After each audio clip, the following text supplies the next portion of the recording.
सम्पूर्ण साथीहरु नमस्कार छ। सम्पूर्ण साथीहरुलाई स्वागत छ। स्मार्ट जिकेको प्लेटफर्ममा सम्पूर्ण साथीहरुलाई फेरि पनि स्वागत छ। म मदन भण्डारी। साथीहरुले अस्ति भर्खर मात्र सेक्सन अफिसरको फर्स्ट इयरको एक्जाम दिइसक्नु भएको छ। धेरै जना साथीहरुको एक्जाम पक्कै पनि राम्रो भयो होला। अब कसरी पढ्ने, सेकेन्ड पेपर त्यसै गरी थर्ड पेपर फोर्थ पेपरको रिटन पेपरलाई कसरी पढ्ने भन्ने विषयवस्तु चाहिँ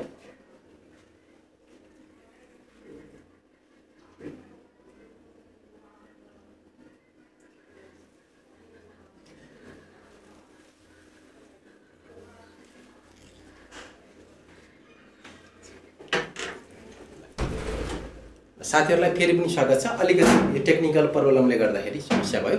ल अस्ति भर्खर मात्र साथीहरुले फर्स्ट इयर एक्जाम दिइसक्नु भएको छ। साथीहरु दोधारमा पक्कै हुनुहुन्न होला। अब मोटामोटी क्वेशनहरु पनि भेटिसक्नु भएको छ। कति मिल्यो होला अनि कस्तो अवस्था भयो भनेर अब एउटा मोटामोटी सिनारियो चाहिँ साथीहरुले बनाउनु भएको छ। यसको रुटिन त यसको रिजल्ट त आइहाल्छ, त्यसको समस्या तपाईहरुलाई भएन। अब पढ्ने कसरी? अब तपाईहरुको एक्जाम आउन धेरै समय बाँकी छैन। हेर्नुस् त, चैतको 21 गते, चैत्र 21 गते, चैत्र 22 गते र चैतको 23 गते तपाईहरुको एक्जाम छ।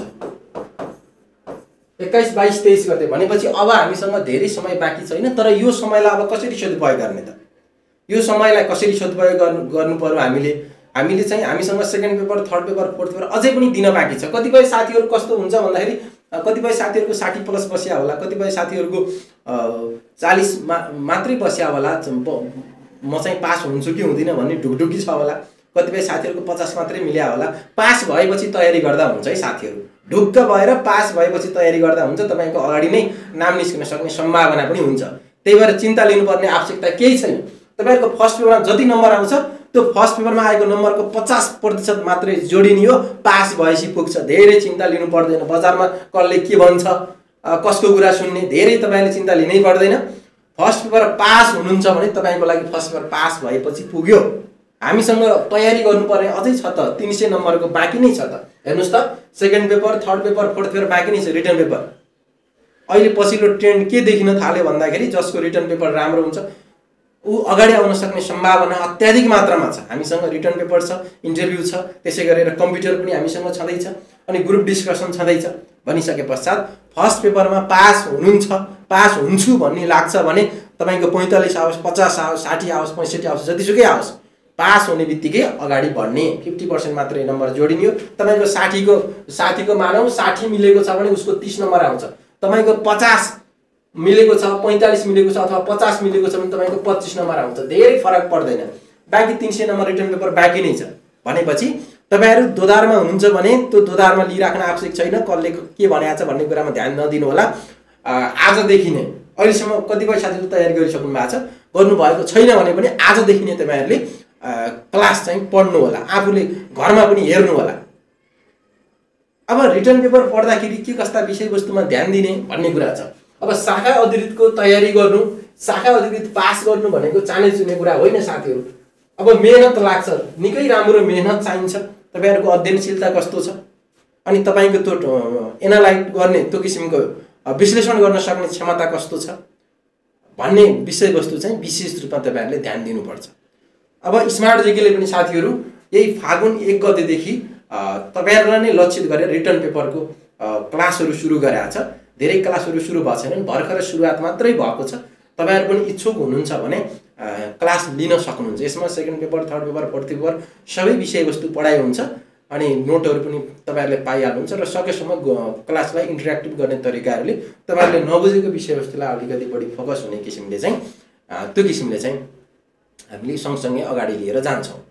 अब रिटन पेपरमा पास हुनु अथवा अफिसरमा नाम निकाल्नु भनेको चानेचुने विषय होइन। प्रतिस्पर्धा यो वर्ष अहिलेसम्मकै सबैभन्दा बढी प्रतिस्पर्धीहरूले एक्जाम दिए भनेर तपाईहरुले न्यूज पेपरमा पढ्नु भएको छ, न्यूज हेर्नु भएको छ, सुन्नु भएको छ। भनिसके पश्चात कम्पिटिसन टप छ। पछिल्लो समय के हुन थालेको छ साथीहरु भन्दा केवल अप्राविधिक मात्रै होइन, जस्तो इन्जिनियर गरेका अथवा हाम्रो प्रशासन भन्दा बाहिरका मान्छेहरु, प्राविधिक सेक्टरका मान्छेहरु पनि यो क्षेत्रमा आउने चाहिँ यो किसिमको लहर चलेको छ पछिल्लो समय।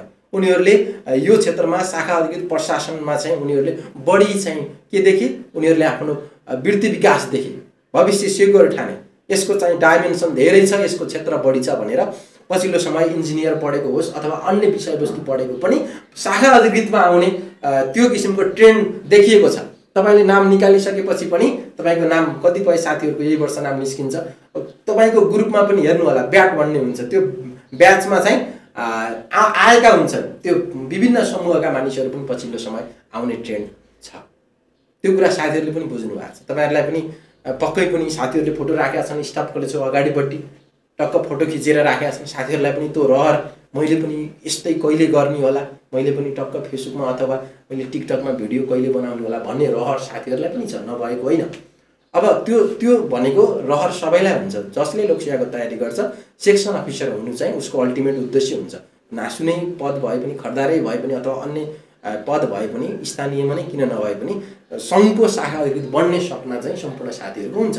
त्यो अब सपनालाई साकार कसरी बनाउने, त्यसलाई चाहिँ पूर्ण रूपमा कसरी लागू गर्ने भन्ने कुरा चाहिँ चुनौतीपूर्ण नै छ। अब मलाई के लाग्छ भन्दाखेरि आफ्नो अनुभवले के बताउँछ साथीहरु भन्दा पढ्नु आफ्नो ठाउँमा छँदैछ, पढ्नु सँगसँगै एक्जाममा कस्ता किसिमका क्वेशनहरु आउँछन् त्यसलाई हामी कसरी ट्याकल गर्न सकिन्छ, कुन तरिकाले लेख्ने र कति विषयवस्तु छुट्याउने र कति समय छुट्याउने भन्ने कुरा चाहिँ सबभन्दा बढी महत्त्वपूर्ण हुन्छ। त्यो कुरालाई चाहिँ तपाईहरुले विशेष ध्यान दिनुपर्ने हुन्छ। अब सबभन्दा पहिले म केही कुराहरु भन्छु, साथीहरुले बुझ्नु भएको छ। सेक्सन अफिसर तयारी गर्ने साथीहरुलाई धेरै बोलिराख्नु आवश्यक होइन, किन भन्दा उहाँहरु धेरै जान्ने हुनुहुन्छ, बुझ्ने हुनुहुन्छ भन्ने लाग्छ मलाई। जसले सेक्सन अफिसरमा फर्म भर्छ, फर्म भर्ने बित्तिकै मलाई के लाग्छ भन्दा यो मान्छेले केही जानेको छ, नबुझिकिन, नजानिकिन, तयारी नगरिकिन, विषयवस्तुको अध्ययन नभइकिन, गहिराई नभइकिन यो मान्छेले फर्म भर्दैन भन्ने लाग्छ। अब शाखाधिकृत बाहेक अन्य फर्म भर्नेले चाहिँ यसले यसै पनि भर्या होला, कस्तो होला, एक्जाम दिन्छु भनेर भर्या होला भन्ने लाग्छ अन्य पदको लागि। तर सेक्सन अफिसरको फर्म भर्ने मान्छेले चाहिँ पक्कै विषयवस्तु बुझेको छ, यसले जानेको छ, यसले पढेको छ, यसलाई धेरै विषयवस्तु भनिराख्न आवश्यक छैन भन्ने चाहिँ मलाई फिल लाग्छ। त्यो फिल चाहिँ मलाई हुन्छ साथीहरु। अब हामीले बुझ्नुपर्ने कुरा भनेको सबभन्दा पहिले एक नम्बरमा केही विषयवस्तुहरुको बारेमा म साथीहरुलाई भन्छु। सबभन्दा पहिले हामीले पाठ्यक्रम राम्रोसँग बुझेको हुनुपर्छ। पाठ्यक्रम राम्रोसँग बुझ्नु भएको छ भने तपाईले 50% जान्नु भएको छ भनेर बुझ्दा हुन्छ। सबभन्दा पहिले हामीले पाठ्यक्रम राम्रोसँग बुझ्नु पर्यो, सिलेबस बुझ्नु पर्यो। Second paper, third paper, fourth पेपरमा कुन टपिकबाट कति नम्बरको आउँछ, कुन सेक्सनबाट कति नम्बरको आउँछ, त्यहाँ कुन कुन विषयवस्तु छन्, त्यो सबै कुरालाई तपाईले राम्रोसँग बुझेको हुनुपर्छ। पाठ्यक्रम चाहिँ बुझ्नै पर्छ। पाठ्यक्रम बुझ्नु भएको छैन भने तपाईले धेरै कुरा मिसिङ गरिराख्नु भएको छ। सबभन्दा पहिले सिलेबस के छ त त्यो सिलेबस चाहिँ राम्रोसँग बुझेको हुनुपर्छ। अनि दोस्रोमा चाहिँ हेर्नुस् है, दोस्रोमा आरडब्ल्यू मेथड भन्छु। यसको अर्थ के हो? एसडब्ल्यू होइन कि आरडब्ल्यू मेथड भनेको साथीहरु तपाईहरुको यो किसिमको मेथड फलो गर्नुपर्छ। यसमा चाहिँ रिडिङ, राइटिङ, रिभिजन, फेरि राइटिङ नै गर्नुपर्छ। तपाईले जति लेख्नुहुन्छ त्यति तपाईलाई ती विषयवस्तुबारे पोख्त हुनुहुन्छ। हामीले कुनै कुरा पढ्यौं भने सम्झिन्छौं अनि त्यसपछि लेखेनौं भने के लाग्छ, मैले जानिहालेको छु भन्ने हुन्छ। जब एक्जाम आउँछ तपाईले रिटर्न लेखनसिप गर्नु भएको छैन भने तपाईलाई समस्या हुन सक्छ। तपाई के गर्नु पर्यो, पहिला पढ्नु पर्यो, राम्रोसँग बुझेर त्यो विषयवस्तु के भन्न खोजेको छ, त्यसले माग्न खोजेको के हो, मैले के बुझ्नु पर्छ। तपाईले शासन भन्ने टपिक पढिराख्नु भएको छ भने त्यो किताबमा एउटा होला, राइटरले एउटा पढाउला, तपाईले के बुझ्नुहुन्छ त्यो पढ्दाखेरि, पढ्नु मात्रै होइन तपाईले के बुझ्नुहुन्छ, आफ्नो पनि त त्यो विषयवस्तुप्रतिको पर्सेप्सन हुन्छ नि त। त्यो पर्सेप्सन के हो भन्ने कुरा पनि बुझ्न आवश्यक छ। पहिला तपाई रिडिङ गर्नुपर्छ, रिडिङ सँगसँगै राइटिङ गर्नु होला। अनि रिडिङ र राइटिङ गरेर मात्रै हुन्छ, अनि फेरि रिभिजन पनि त गर्नु पर्यो नि। बिर्सिन्छ नि, जसले बढी रिभिजन गर्छ उसलाई त्यो विषयवस्तु बढी मेमोराइज हुन्छ, याद बढी हुन्छ। तपाईले आज पढेको कुरा मैले 10 दिनपछि सोधेँ भने तपाईलाई पक्कै पनि याद हुँदैन। जति हामी रिभिजन गरिन्छ त्यति बढी याद हुन्छ। अनि फेरि रिभिजन गरेर छोड्ने हैन, फेरि राइटिङ गर्नु पर्यो। रिडिङ, राइटिङ, रिभिजन, फेरि राइटिङ गर्नु पर्यो। यो तपाईले बारम्बार यो किसिमको प्र्याक्टिस गरिराख्नुपर्छ। अनि बल्ल मात्र तपाईको पढेको विषयवस्तु पनि याद हुन्छ, सँगसँगै तपाईको त्यो रिटर्न लेखनसिप पनि याद हुन्छ। अब अर्को भनेको विगतमा आएका प्रश्नहरू राम्रोसँग पढ्नुपर्छ, अध्ययन गर्नुपर्छ। सेक्सन अफिसरको विगतमा आएका क्वेशनहरू हेर्नुहुन्छ भने धेरै जसो क्वेशन जुधेको छ, त्यही किसिमको क्वेशन आछ। राम्रोसँग हेर्नु होला, पछिल्लो 5 वर्षमा आएका क्वेशनहरू हेर्नु होला। सेकेन्ड पेपरको, थर्ड पेपर, फोर्थ पेपर सबैको पछिल्लो विगत 5 वर्षमा आएका क्वेशनहरू हेर्नुभयो भने रिपिटेड छन् साथीहरु। त्यस्तै प्रकृतिको सोध्या छ। राम्रो भन्ने ठाउँमा असल भनेर सोध्या होला, तर त्यस्तै प्रकृतिका क्वेसनहरू सोधेको बढी छ।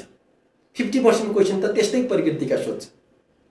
विगतमा आएको क्वेसन तपाईँले राम्रोसँग हेर्नु पर्यो, त्यसलाई प्र्याक्टिस पनि गर्नु पर्यो, हेरेर मात्र भएन, त्यसलाई बढीभन्दा बढी प्र्याक्टिस गर्नु होला। अनि समय व्यवस्थापन, सबैभन्दा ठुलो कुरो भनेको समय व्यवस्थापन। सेक्सन अफिसरको फर्स्ट पेपरमा धेरैजना साथीहरूले त्यो 100वटा क्वेसन 1.5 घन्टाभित्र भ्याउन नसक्नुको कारण इङ्ग्लिसमा चाहिँ सीसी टिक लगाएर आएँ, प्यासेजमा चाहिँ जे मन लाग्छ त्यही गोल लगाएर आएँ भन्नुहुन्छ नि, त्यही क्वेसनलाई उहाँहरूले 2 घन्टा दिने हो भने धेरै साथीहरू फेल हुन सक्ने सम्भावना एकदमै कम हुन्छ। 40 मिलाउनेले 50 मिलाउला, 60 मिलाउनेले 65 मिलाउला। त्यो समय व्यवस्थापन सबभन्दा चुनौतीपूर्ण हुन्छ। त्यो समयभित्र सम्पूर्ण विषयवस्तुहरू, प्रश्नहरू हल गर्नु भनेको एकदमै चुनौतीपूर्ण कार्य हो साथीहरू। समय व्यवस्थापनमा विशेष ध्यान दिनुपर्छ। जस्तो अब रिटर्न पेपरको लागि सेक्सन अफिसरमा सजिलो छ। अब हेर्नुहोस् त 10वटा क्वेसन सोध्छ, सेकेन्ड पेपरमा पनि, थर्ड पेपरमा पनि, फोर्थ पेपरमा 10वटा क्वेसन सोध्छ। 3 घन्टाको समय हुन्छ। 3 घन्टाको समय हुन्छ भनिसके पश्चात एउटा क्वेसनको लागि कति भयो? Total 180 minute. हेर्नुहोस् है, जम्मा कति हुन्छ? जम्मा 180 मिनट हुन्छ। 10वटा क्वेसन भनेपछि एउटा क्वेसनलाई 18 मिनट लाग्यो। तपाईँले 18 मिनट समय छुट्याउनु होइन, तपाईँले 17 मिनट समय छुट्याउनु पर्यो। हेर्नुहोस् है, 1 मिनट तपाईँलाई त्यो क्वेसन बुझ्न, पढ्न पनि लाग्छ भनेपछि 17 मिनटभित्र त्यो क्वेसन सल्भ गर्नु पर्यो। अनि एउटा के किसिमको बजारमा अफवाह छ भन्दा यति लेख्नुपर्छ, उति लेख्नुपर्छ भन्ने छ नि, मलाई चाहिँ पर्सनल्ली त्यस्तो लाग्दैन साथीहरू। कसैले 2 पेज लेख्ने, कसैले 2.5 पेज लेख्ने, कसैले 1.5 पेज लेख्छन् ह्यान्डराइटिङ स्लो भएर। कति लेख्ने होइन साथीहरू, तपाईँहरूको त्यो समयभित्र घडी हेरेर लेख्नु होला। अब यसमा कोही साथीहरूले 3 पेज पनि लेख्नुहुन्छ, केही फरक पर्दैन। कोही साथीहरूले 2 पेज लेख्नु होला, 2 पेज नै लेख्नुपर्छ 10 नम्बरको क्वेसनको लागि भन्ने हुँदैन है, यति नै लेख्नुपर्छ भन्ने हुँदैन। त्यसमा तपाईँले समय हेरेर लेख्ने हो। 17 मिनटमा जति लेखिन्छ त्यति नै लेख्नु होला। तपाईँको ह्यान्डराइटिङ फास्ट छ भने तपाईँले ह्यान्डराइटिङ फास्ट हुने साथीहरूलाई 2 पेज लेख्नुहोस् भन्ने फर्मुलाले काम गर्छ। स्लो लेख्ने साथीहरूलाई यति लेख्नुहोस् भनेर त्यो फर्मुलाले काम गर्छ? गर्दैन। तपाईँको स्पिड कति छ, स्पिड अनुसार नै लेख्नुहोस्। जसको स्पिड बढी छ उसले लेखोस्। 17 मिनटभित्र त्यो विषयवस्तुको जति सकिन्छ त्यति लेख्नुहोस्। यति पोइन्ट लेख्नुपर्छ, उति लेख्नुपर्छ भन्ने छैन। अब क्वेसनले नै यतिवटा 5वटा विशेषता लेख्नुहोस् भन्यो भने त त्यो किसिमले लेख्नु पर्यो। होइन भने तपाईँको टाइम कति छ अनि स्पिड कति छ भन्ने कुरालाई विशेष ध्यान दिनु होला है साथीहरू। स्पिड हेर्नै पर्छ, स्पिड अनुसार लेख्ने हो तपाईँहरूले, पेज अनुसार लेख्ने होइन। तपाईँको स्पिड बढी छ भने बढी लेख्नुहोस्। तपाईँको ह्यान्डराइटिङ कोही साथीहरूको एकदम स्लो हुन्छ, अब त्यो स्पिड स्लो हुने साथीले के लेख्नु पर्यो?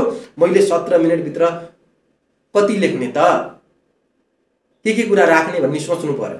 त्यो ह्यान्डराइटिङ फास्ट हुनेले अलिअलि गफ लाउन पनि मिल्यो, किन भन्दा उसको स्पिड बढी छ, कभर गर्न सक्छ। ह्यान्ड राइटिङले चाहिँ फरक पार्दैन है साथीहरू। ह्यान्ड राइटिङले फरक पार्दैन, बुझ्ने चाहिँ हुनु पर्यो। केरकार कम गर्नु पर्यो, केरमेट धेरै गर्नु भएन, बुझ्नेसम्मको भए पुग्छ। तपाईँको राम्रो छ भने त गड गिफ्टेड नै भयो, त्यो तपाईँको लागि त्यो उपहार नै हो। तर तपाईँको ह्यान्डराइटिङ ठिकैको छ भने कमसेकम बुझ्ने चाहिँ हुनु पर्यो। तपाईँ लेखेको कुरा त्यो कपी चाहिँ गर्ने मान्छेले एटलिस्ट बुझ्ने त हुनु पर्यो नि, बुझ्ने चाहिँ हुनुपर्छ। तर धेरै नै राम्रो चाहिन्छ भन्ने छैन, बुझ्ने भएपछि पुग्छ है। ल, लेख्दा पनि त्यो कुरालाई ख्याल गर्नु होला, टाइम हेरेर लेख्नु होला। जसको स्पिड जति छ त्यति नै लेख्ने हो। स्पिड बढी हुनेले लेख्ने हो, धेरै लेख्ने हो। अर्को साथीले तपाईँले भन्दा बढी लेखिदियो भने उसको नम्बर बढी आउँछ। जसको ह्यान्डराइटिङ बढी छ, स्पिड बढी छ, उसले बढी लेख्ने। जसको कम छ ह्यान्डराइटिङ स्पिड, उसले ठिक्क लेख्ने।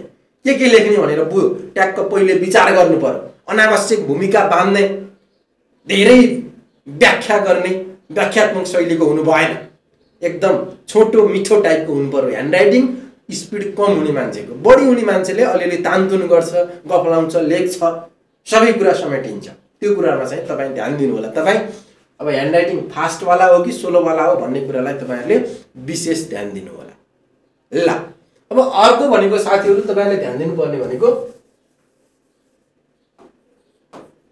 तनाव व्यवस्थापनमा पनि विशेष ध्यान दिनुपर्छ।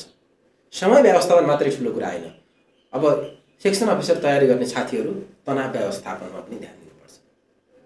तपाईँ तनाव भइरहेको बेलामा तपाईको दिमागले क्याच गर्न सक्दैन। माहौल चाहिँ सौहार्दपूर्ण हुनुपर्छ, शान्तिपूर्ण हुनुपर्छ। जति सौहार्दपूर्ण र शान्तिपूर्ण वातावरण हुन्छ त्यति नै तपाईलाई पढ्न मन लाग्छ। तपाईको विभिन्न किसिमका समस्याहरू छन् भने पढ्ने वातावरण छैन, पढ्ने ठाउँमा डिस्टर्ब हुन्छ भने त्यसले चाहिँ काम गर्दैन। अलिकति शान्तपूर्ण तरिकाले, अलिकति पिसफुल किसिमले, त्यो किसिमले चाहिँ तपाईहरुले पढ्नुपर्छ। वातावरण पनि त्यही किसिमको बनाउनुपर्छ। संगत भनिन्छ नि साथीहरु, संगत बिनाको फल भन्छन् नि, त्यही हुनुपर्छ। यसमा धेरै कुराहरू पर्छन्। अब तनाव व्यवस्थापनमा विशेष ध्यान दिनुपर्छ। अब तनाव व्यवस्थापनभित्र धेरै तपाईहरुको व्यक्ति अनुसार तनाव फरक हो। सरोजीको तनावको लेभल अर्कै होला, सञ्जीवको तनावको लेभल अर्कै होला, विजयजीको अर्कै छ होला, मेरो अर्कै हुन्छ। अब घरमा पढ्ने वातावरण छ कि छैन, छैन भने त्यो पढ्ने वातावरण बनाउने कसरी? अब कार्यालयमा तपाईले अफिसमा पनि काम गर्नुहुन्छ होला, कतिपय साथीहरु नासु हुनुहुन्छ होला, कतिपय साथीहरु खड्दार, कतिपय साथीहरु स्थानीय तहमा कार्यरत हुनुहुन्छ होला, कतिपय साथीहरु प्राइभेट सेक्टरमा पनि काम गर्नुहुन्छ होला। अब त्यहाँ पनि माहौल छ कि छैन, त्यो सबै कुरालाई तपाईहरुले ध्यान दिनुपर्छ। वातावरण भनेको सबभन्दा ठूलो कुरा हो। तनाव व्यवस्थापनलाई पनि विशेष ध्यान दिनुपर्छ तपाईहरुले पढ्दाखेरि। अनि अर्को भनेको मैले भनिसके साथीहरुलाई असल र सज्जन मान्छेहरुको संगत गर्नुपर्छ। तपाईहरुलाई सुन्दा सरले के बोलिरा होला भन्ने लाग्छ नि, हेर्नुस् है, असल र सज्जन मान्छेहरु चाहिन्छ। तपाईलाई यस्तो हुन्छ कि साथीहरु, कतिपय कुराहरू भनेको कतिपय मान्छेसँग मात्रै ठीक हुन्छ, सधैँ त्यही मान्छे सधैँ ठीक हुन्छ भन्ने छैन। अब तपाईको साथीभाइ पनि हिजोसम्म तपाईको चाहिँ साथीहरु जाँड रक्सी सेवन गर्नु हुँदैन है, कसैले पनि जाँड रक्सी सेवन गर्न हुँदैन। तर तपाई चाहिँ जाँड रक्सी सेवन गर्नुहुन्छ भने नगर्नुस्, गर्नु हुँदैन, स्वास्थ्यको लागि राम्रो होइन। अब जाँड रक्सी सेवन गर्ने साथीहरु कतिपय हुनुहुन्छ भने उहाँहरूले जाँड रक्सी खाने बेलामा जाँड रक्सी खाने साथी नै खोज्नुहुन्छ, नखानेले त खाइदिन्न। अब तपाई पढ्नु भएको छ, यत्रो मिसनमा हुनुहुन्छ, नेपाल सरकारको शाखा अधिकृत बन्ने मिसनमा हुनुहुन्छ भने अब तपाईले यो कुरा पनि ध्यान दिनुपर्छ है। अब समय संगत, अब संगत कस्तो हुनु पर्यो? अब जाँड नखाने मान्छेहरु खोज्दै हिँड्नु पर्यो। यसको अर्थ तपाईले खोज्नुस् भन्न खोजेन, यसको मर्म र अर्थ बुझ्नु होला है। अब संगत पनि त्यही किसिमको हुनु पर्यो। पढ्ने छ भने पढ्ने मान्छे, अलिकति बौद्धिक मान्छेहरु, अनि अलिकति तपाईलाई अलिकति मोटिभेट गर्ने, पोजिटिभ भाइब्स दिने किसिमको, तपाईको पढाइलाई भ्यालुएट गर्ने किसिमका व्यक्तिहरु, व्यक्तित्वहरु, साथीहरु, छिमेकीहरु, त्यो किसिमको संगत गर्नुस् पढाइ हुँदासम्म। त्यसपछि फेरि तपाई आफ्नो नर्मल स्टेजमा जान सक्नुहुन्छ। तपाई मिसनमा हुँदासम्म मिसनमा जाने मान्छेले धेरै कुरा त्याग गर्नुपर्छ। त्यो बुझ्नु भएको छ तपाईले। यो विषयमा म अरु धेरै विषय चर्चा गर्न चाहिन्न। यति गर्ने बित्तिकै साथीहरु अलंकार बुझिसक्नु भयो। यो कुरा पनि ध्यान दिनु होला, यसले पनि धेरै फरक पार्छ। अनि अर्को हामी साथीहरुको समस्या भनेको फरक युनिटलाई चाहिँ हामी लिंकेज गरेर पढ्न सक्नुपर्छ। फरक युनिट हुन्छ नि, त्यो फरक शीर्षकलाई चाहिँ हामी लिंकेज गरेर पढ्नुपर्छ। एकछिनको लागि एक्जाम्पल लिउँ, जस्तो कि सेक्सन अफिसरको सेकेन्ड पेपरको पहिलो खण्डमा राज्य र शासन भन्ने टपिक छ। हेर्नुस् है, अब यसमा सम्पूर्ण विषयवस्तु केसँग सम्बन्धित छ? शासनसँग सम्बन्धित छ भन्ने कुरा बुझ्नु पर्यो। अब शासनका आधारभूत पक्ष भनेको छ, विशेषता भनेको छ। ल हेर्नुस् है, सबभन्दा पहिले यो शासन भन्ने विषयवस्तुसँग नै पेरोफेरोमा यो टपिकहरु सकिया छ भनेपछि हामीले लिंकेज गरेर पढ्नु पर्यो। एउटा खण्डको एकै ठाउँमा पढ्नुस् तपाईले पढ्दाखेरि उस्तै फिचर्सहरु हुन्छ। अब शासन भन्ने बित्तिकै यसमा तपाईहरुको 7 वटा टपिक छ। सबभन्दा पहिले यसका आधारभूत पक्ष, फन्डामेन्टल कुराहरु, सबभन्दा पहिले साथीहरु यसका आधारभूत पक्षहरु के छन् भन्ने कुराहरु तपाईहरुले अवधारणाका कुराहरु आइहाल्यो हैन। अनि शासनको प्रमुख संरचना भनेको के हो? राजनीतिक र प्रशासनिक संरचना हो। हेर्नुस् त, शासनको प्रमुख संरचना भनेको दुईटा संरचना हुन्छ भनेर हामी पढ्छौं। शासनको राजनीतिक र प्रशासनिक संरचना। हेर्नुस् त, शासनको राजनीतिक र प्रशासनिक संरचना हुन्छ। ल हेर्नुस्, अब यहाँ संरचनाका कुरा आए। यहाँ शासनका मूलभूत विषयवस्तुहरु हामी युनिट 1 मा पढ्छौं। युनिट 2 मा शासनको राजनीतिक र प्रशासनिक संरचनाका कुराहरु पढ्छौं। युनिट 3 मा अब फेरि सूचनाको हक र पारदर्शिता, यो पनि शासन सञ्चालनको लागि, शासन सञ्चालनलाई व्यवस्थित बनाउन लागि, पारदर्शी बनाउन लागि, जवाफदेही बनाउन लागि, अनि त्यसपछि शासनले चाहिँ ती लाभहरु, शासकीय लाभहरु जनतासम्म पुर्याउने माध्यम, त्यसमा कुनै चुहावट नहोस्, त्यो चाहिँ पारदर्शी तरिकाले जाओस्, जनता पनि सचेत हुन्, जागरुक हुन्, सुसूचित हुन् भनेर फेरि सूचनाको हक र पारदर्शिताका कुराहरु छन्। हेर्नुस् है, सूचनाको हक र पारदर्शिताका कुराहरु छन्। सूचनाको हक र पारदर्शिताका कुराहरू छन्। अनि चौथो नम्बरमा फेरि अब राज्य प्रणाली हेर्नुहोस् है। अब राज्य प्रणाली र राष्ट्र निर्माणका कुराहरू छन्। राष्ट्र निर्माण र राज्य निर्माण यो पनि शासनसँगै जोडिएका विषयवस्तु हुन्। राष्ट्र निर्माण र राज्य निर्माण, राज्य निर्माणका कुराहरू छन्। अब शासनको लागि सबभन्दा बढी चुनौतीपूर्ण कार्य भनेको के हो? सुरक्षा व्यवस्थापन हो हैन? अनि अर्को भनेको साथीहरू नेपालको शासन प्रणाली कस्तो छ? अब अर्को विषयवस्तु छ नेपालको शासन प्रणाली। अब तपाईलाई अब नेपालकोमा छिरायो। अब चाहिँ हाम्रो नेपालको शासन प्रणाली कस्तो छ, यहाँ चाहिँ कस्तो किसिमको शासन प्रणाली छ, कसरी चाहिँ शासित भइरहेका छन्, अनि संरचना कस्तो छ, व्यवस्था के छन् भन्ने कुराहरू। अब सबभन्दा चुनौती दिने कुरा भनेको सेन्सिटिभ कुरा भनेको सुरक्षा हो। अब राष्ट्रिय सुरक्षा व्यवस्थापनका कुराहरू छन्। राष्ट्रिय सुरक्षा व्यवस्थापनका कुराहरू छन्। र त्यसपछि अर्को भनेको सरकार एक्लैले मात्र शासन सञ्चालन गर्दैनन्, यसका साझेदार हुन्छन्, शासकीय साझेदारहरू, जसलाई हामीले बहुस्तरीय शासन भन्ने गरिन्छ। हेर्नुहोस् त, बहुस्तरीय शासन।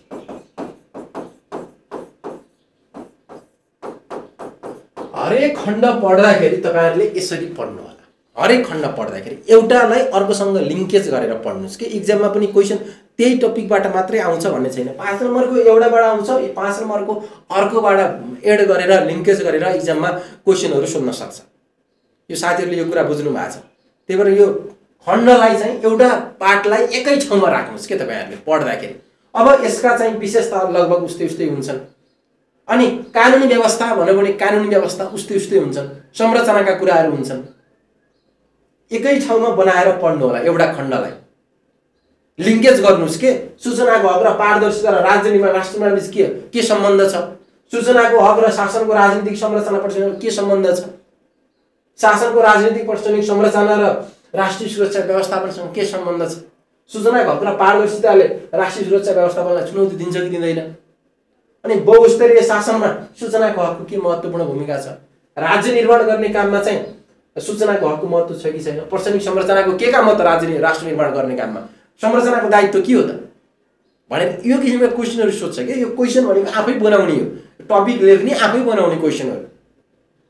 विगतमा आफै क्वेशन आउँछ भन्ने छैन, फरक तरिकाले क्वेशन सोध्ला, क्वेशन आफै बनाउने। यसरी सबै कुरालाई एकै ठाउँमा लिङ्केज गरेर पढ्नु भयो भने सजिलो हुन्छ नि। आफै क्वेशन बनाउने, एउटा र अर्को बीचको सम्बन्ध के छ त, एउटाले अर्कोलाई सपोर्ट गरिरहेछ कि भ्यालुएट गरिरहेछ कि कसरी सपोर्ट गरिरहेछ त, कसरी सहयोग गरिरहेछ भन्ने कुरा चाहिँ तपाईहरुले बुझ्नु पर्यो। लिङ्केज गरेर पढ्नुस्। धेरै पढ्ने भन्दा पनि साथीहरु हामीले चाहिँ कन्सेप्ट लिएर पढ्ने। तपाईहरुले पढ्दाखेरि अब धेरै पढ्न हामीसँग धेरै समय बाँकी पनि छैन। कम पढ्ने, ठिक्क पढ्ने, तर हरेक विषयवस्तुको एउटा लोजिक हुन्छ नि साथीहरु। त्यो लोजिकले चाहिँ एउटालाई अर्कोसँग लिङ्केज गरेर चाहिँ पढ्न सक्नुपर्छ। त्यो भइसके पश्चात सजिलो हुन्छ, धेरै कुराहरू पढिराख्न आवश्यक छैन। ल अनि अर्को भनेको साथीहरु लोकसेवा तयारी गर्ने साथीहरु, जति पनि शाखाको तयारी गर्ने साथीहरु हुनुपर्छ, तपाई मेहनती हुनैपर्छ। जसले बढी पढिराख्छ अनि उसैको नाम निस्किने हो।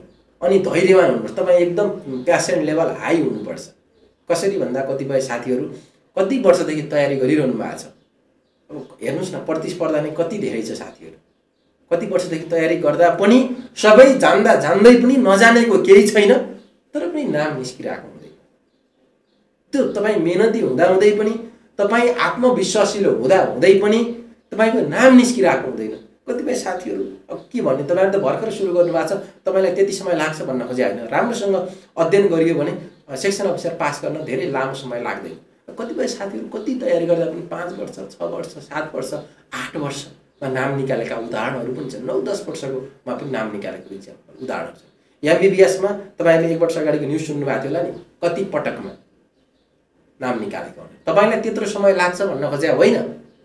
तपाईलाई पहिलो वर्ष निस्किएन अथवा दोस्रो वर्ष निस्किएन भन्दैमा तपाई चाहिँ अलिकति आत्तिहाल्ने त्यो किसिमको समस्या चाहिँ हुनु भएन। अलिकति तपाई धैर्यवान, प्यासन लेभल हुनैपर्छ, मेहनती हुनैपर्यो, आत्मविश्वासिलो हुनुपर्छ। सबभन्दा ठुलो कुरा भनेको सेक्सन अफिसर पास गर्ने साथीहरु भनेको भोलिको भनेको एउटा जिम्मेवार व्यक्ति हो। तपाई शाखाको भइसके पश्चात तपाईको जिम्मेवारी धेरै नै छ साथीहरु। भनिसके पश्चात तपाई आत्मविश्वासिलो हुनैपर्छ। आफूले पढेका विषयवस्तु के छ, कस्तो छ भन्ने कुराहरु तपाईहरुले विशेष रूपमा ध्यान दिनैपर्छ। अनि अर्को भनेको साथीहरू, म त सकेसम्म साथीहरूलाई भन्छु सोसियल मिडियाको चाहिँ कम प्रयोग गर्ने गर। अहिले त टिकटक ब्यान्ड गरेको छ, साथीहरूले VPN प्रयोग गरेर पनि टिकटक हेर्नुभयो होला। मान्छे चाहिँ त्यो कति समय भुल्छ भन्ने थाहै हुँदैन, मान्छेको लत लागिसकेको छ के। यस्तो नराम्रो, मेरो पनि लत छ, तपाईँको पनि लत छ कि साथीहरू। यो आज मोबाइल कम चलाउँछु भने कम चलाउनै सकिँदैन। यसै समय गएको त्यो स्क्रोल गर्दा गर्दै त्यो मोबाइल तलमाथि घिसार्दै हामी समय गएको पत्तै पाउँदैनौँ। त्यसरी नै बितिरहेछ। अनि त्यसले हाम्रो दिमागमा पनि प्रेसर दिइरहेछ। पढ्दाखेरि तपाईँले गीत पनि नसुन्नुहोस्, केही पनि नसुन्नुहोस्, पढ्दाखेरि पुरै 100% फोकस भएर मात्रै पढ्नु होला। प्यासिभ दुईटा पढाइ हुन्छ, एउटा एक्टिभ किसिमको पढाइ, अर्को प्यासिभ किसिमको पढाइ। प्यासिभ किसिमको पढाइमा हामी पढ्न त पढिरहेको हुन्छौँ, दिनको 12 घण्टा 15 घण्टा पनि पढ्नु भयो होला तपाईँहरू। साइडमा किताब पनि लिए जस्तो गरेछ, बाहिरको साउन्ड पनि सुनिरहेछ, यता पनि बोलिरहेछ, यता साथीसँग पनि च्याटिङ गरिरहेछ, अनि पढ्न चाहिँ पढाएको छ, अलिअलि पढाएको छ, पढिरहेछ, अलिअलि पढिरहेछ। त्यो प्यासिभ लेभलको पढाइ। त्यो पढाइ तपाईँले 10 घण्टा गर्नुभन्दा एक्टिभ लेभलको पढाइ 4 घण्टा गर्नुभयो, 3 घण्टा गर्नुभयो भने त्यो बढी प्रोडक्टिभ हुन्छ। अब प्यासिभ लेभलको पढाइमा तपाईँ दायाँ बायाँ एक्टिभ लेभलको, अब एक्टिभ लेभलको पढाइमा तपाईँ सक्रिय हुनुभएको छ, 100% फोकस। तपाईँको जिउ ज्यान धन जे छन् ती सबै तपाईँको ट्याक्क अगाडि किताबमा ध्यान छ। दायाँ बायाँ मोबाइल कहाँ छ, के छ, तपाईँलाई को मान्छे के बोलिरहेछ, कता के गरिरहेछ भन्ने कुराको सरोकार छैन। टक्क हेर्नुहुन्छ। त्यसरी पढ्दा तपाईँ आधी घण्टाभन्दा बढी टिक्नै सक्नुहुन्न। आजै विचार गर्नुहोस्, आधी घण्टा 45 मिनट 40 मिनट टिक्नै सक्नुहुन्न। त्यसपछि फेरि 10 मिनट रेस्ट लिनुहोस्। 10 मिनट तपाईँ बाहिर जानुहोस्, एकछिन घुम्नुहोस्, डुल्नुहोस्, 10 मिनट जति राउन्ड लगाउनुहोस्। चिया खान मन लाग्छ भने 10 मिनट भित्र चिया पकाएर खानुहोस्। हेर्नुहोस् है, एक्टिभली पढ्नुहोस्। तपाईँ आधी घण्टा 35-40 मिनटभन्दा बढी तपाईँ सक्दै सक्नुहुन्न। मोबाइल केही कसैको ध्यान नगरिकन 100% फोकस गरेर एकदम शार्प तरिकाले, अनि 5-10 मिनट रेस्ट गर्नुहोस्। 40 मिनटपछि फेरि सुरु गर्नुहोस्। पढ्न मन लागेन भने सुत्दिनुहोस् एकछिन, रेस्ट त हुन्छ एटलिस्ट त्यो मोबाइल चलाउनुभन्दा। अब मोबाइलमा पनि फेरि आवश्यक कुराहरू पनि पढ्न मिल्छ, फेरि अनावश्यक कुरा मात्रै हेरिन्छ भन्ने छैन। आवश्यक हुने कुराहरू लेख्नुहोस्, पढ्नुहोस् मोबाइलमा, तर अनावश्यक आफूले नचाहिने कुराहरू धेरै हेरिराख्नु आवश्यक छैन। झन् भद्रगोल हुन्छ, सबै नोटहरू आए जस्तो हुन्छ। तपाईँको पढाइ भनेको हरेक युनिट अनुसार हुनु पर्यो नि त। त्यहाँ सबै क्वेसनहरू आएको हुन्छ, तपाईँ त्यसैमा अल्झिनुहुन्छ। त्यो कुरालाई चाहिँ साथीहरूले विशेष ध्यान दिनु होला। एकदम एक्टिभ तरिकाले, बरु बिहान 4 बजे उठ्नुहुन्छ कि 5 बजे, जुनसुकै समय पढे पनि तपाईँले त्यो किसिमको एक्टिभनेस चाहिँ देखाउनु पर्यो। त्यो किसिमको पढाइ गर्नु पर्यो। कति पढ्यो भन्ने कुरा राति सुत्ने बेलामा रिभिजन गरेरै सुत्नुहोस्। आज के पढेँ त, आज पढ्ने, अनि भोलि घुम्न जाने, पर्सि घुम्न जाने, 4-5 दिन किताब नहेर्ने, त्यो किसिमको पढाइले भएन। अनि अर्को भनेको साथीहरू, ग्रुप डिस्कसनको नाममा ग्रुप गसिपहरूको हुनु भएन। जिडी हुनुपर्ने ठाउँमा तपाईँहरूको जिजी भइरहेछ। ग्रुप डिस्कसन भनेर साथीहरू भेला गरौँ, अनि हल्ला गर्दै बस्ने, अनि गफ गर्ने, त्यो काम नगरौँ। ग्रुप डिस्कसन पनि गर्ने तपाईँहरूको एकदम मिल्ने साथीहरू हुनुहुन्छ, ग्रुप डिस्कसन गर्नुहुन्छ भने त्यो प्रोडक्टिभ हुन्छ। तर ग्रुप डिस्कसन 1 घण्टा 1.5 घण्टा 2 घण्टाको भन्दा बढी लामो हुनु हुँदैन कि। आफू पढ्ने पहिले, अनि नबुझेका कुराहरू चाहिँ एक आपसमा त्यो अन्तर्क्रिया गर्नुभयो भने त्यसले भ्यालु एड गर्छ। तर तपाईँ ग्रुप डिस्कसनको नाममा चाहिँ दिनभरि 4-5 दिन 5-6 दिन बस्ने, त्यहीँ बस्ने, हल्ला गरेछ, गफ गरेछ, एउटालाई पढ्न मन लाग्दैन, अनि गफ गरेछ, त्यो किसिम नगरौँ। ग्रुप डिस्कसन गर्नु होला, तर प्रोडक्टिभ किसिमको चाहिँ ग्रुप डिस्कसन गर्नु होला। अनि यो किसिमको तयारी चाहिँ गर्नुपर्छ। शाखाले तयारी गर्ने साथीहरूले यी सबै कुरामा ध्यान दिनुपर्छ। तपाईहरुलाई पनि कुनै विषयवस्तु सोध्न मन लाग्छ भने कमेन्ट बक्स हाम्रो ओपन नै छ, त्यहाँ तपाईहरुले सोध्न सक्नुहुन्छ है। तपाईहरुले कमेन्ट बक्समा कुनै विषयवस्तुहरु सोधौं जस्तो लागेको छ भने तपाईहरु त्यहाँ सोध्न सक्नुहुन्छ। केही छ साथीहरु सोध्नुपर्ने विषयवस्तुहरु छ भने सोधिहाल्नु होला है। एक्टिभनेस देखाइहाल्नु होला तपाईहरु। फेरि अनलाइन क्लास हो भनेर तपाईहरु जसरी गरे नि हुन्छ, जे गरे पनि हुन्छ भन्ने लाग्न सक्छ नि त। फिजिकल हो भने टिचरको नजर सबैतिर पर्छ, हामी अलिकति सचेत हुन्छौं। अब हामी आजको विषयवस्तुतर्फ पनि केही कुराहरु पढौं है त। ल सुरेश जी, शरद जी लगायतका साथीहरु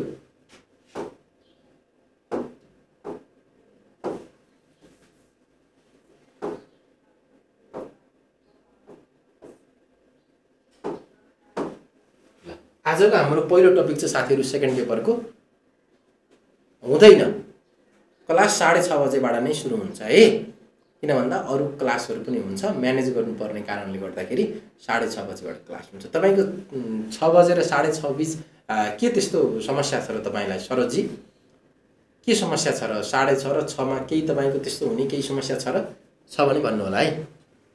हुन्छ, तपाई इंग्लिशमा लेख्न सक्नुहुन्छ भने इंग्लिशमा लेख्नुस्, धेरै राम्रो, केही फरक पर्दैन। किन नहुने? तपाई इंग्लिशमा लेख्न सक्नुहुन्छ भने तपाई लेख्नु होला, इंग्लिशमै लेख्नुस्, केही फरक पर्दैन। आजको हाम्रो साथीहरु पहिलो टपिक छ। अब सेकेन्ड पेपर हेर्नुस् है, राज्य र शासन भन्ने खण्ड छ।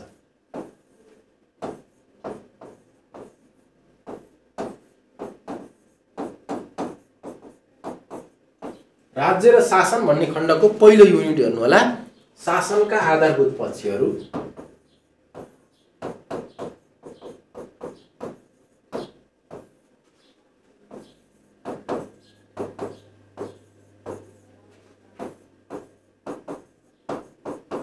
शासनका आधारभूत पक्षहरू, अवधारणा, सन्दर्भ र विशेषता।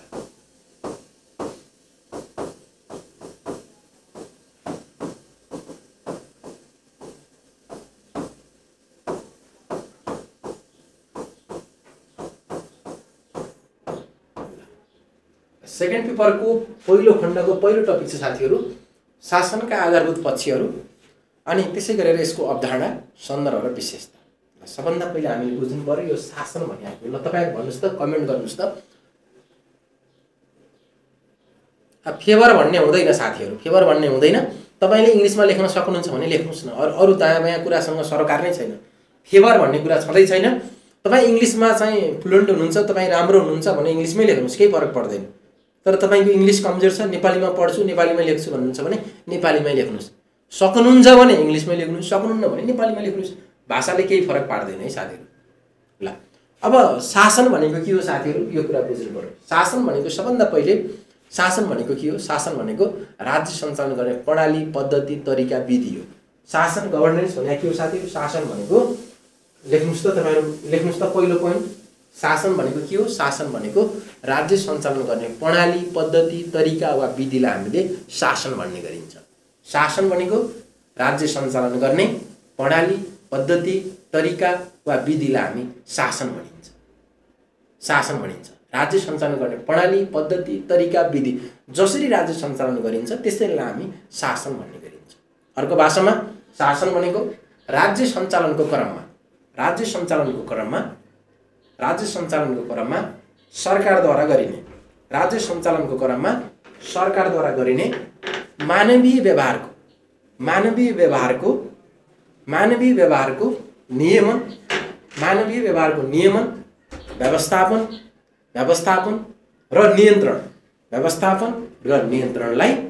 र नियन्त्रणलाई शासन भनिन्छ। अब अर्को विषयवस्तु भनेको शासन भनेको साथीहरु, यो भनेको राज्यको नीति निर्णय गर्ने र सोको कार्यान्वयन गर्ने प्रक्रिया हो। राज्यको नीति निर्माण गर्ने, त्यसको निर्णय गर्ने र सोको कार्यान्वयन गर्ने प्रक्रियालाई हामीले शासन भनिन्छ।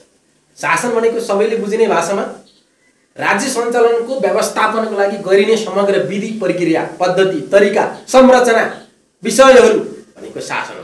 राज्य सञ्चालन जसरी गरिन्छ, जुन तरिकाले गरिन्छ, जुन विधिले गरिन्छ, त्यो सबै के हो? त्यो सबै शासन। शासनको प्रमुख पात्र को हो त? यसको एजेन्ट को? शासनको प्रमुख पात्र भनेको सरकार नै हो। शासनको प्रमुख पात्र भनेको सरकार नै हो साथीहरु। र सँगसँगै हामीले अझ यसलाई भनेको कार्यपालिका, व्यवस्थापिका, न्यायपालिकाद्वारा गरिने सम्पूर्ण कार्यहरूको व्यवस्थापन नै शासन हो भनेर पढ्दा पनि हुन्छ। सरकार मात्र होइन, पछिल्लो समय बहुस्तरीय शासन भन्ने अवधारणा पनि विकसित भइसकेको अवस्था छ। सरकार एक्लैले मात्र शासन व्यवस्था सञ्चालन गर्न सक्ने अवस्था छैन। शासनका पात्रभित्र सरकारका अलावा निजी क्षेत्रहरू, गैर सरकारी क्षेत्रहरू अनि त्यसै गरी अन्तर्राष्ट्रिय साझेदारहरू, विकासका साझेदारहरू, विभिन्न किसिमका यी सम्पूर्ण किसिमका एजेन्टहरू सरकारसँग हातेमालो गरेर शासन सञ्चालन गरिरहेका हुन्छन्।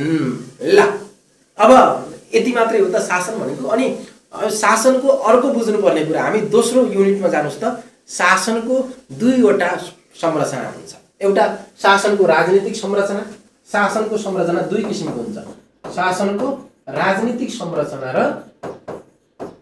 शासनको दुई किसिमको हुन्छ।